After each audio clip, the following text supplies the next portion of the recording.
الله naxariistay waxa magaalada Muqdisho ku geeriyooday nabadoon Axmed Diiri Cali oo kamid ahaa nabadoonnada Soomaaliyeed ee sida weyn looga yaqaan koonfurta Soomaaliya.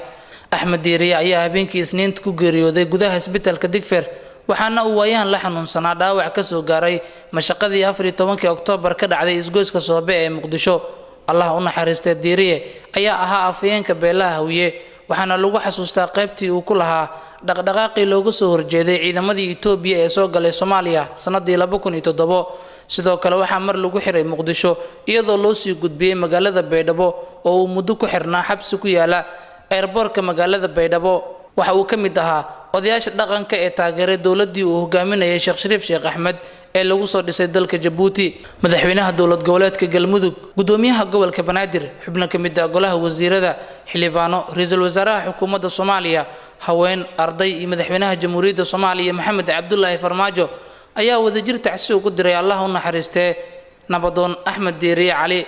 Aways Maxamuud Julcaw, Cable TV, Muqdisho.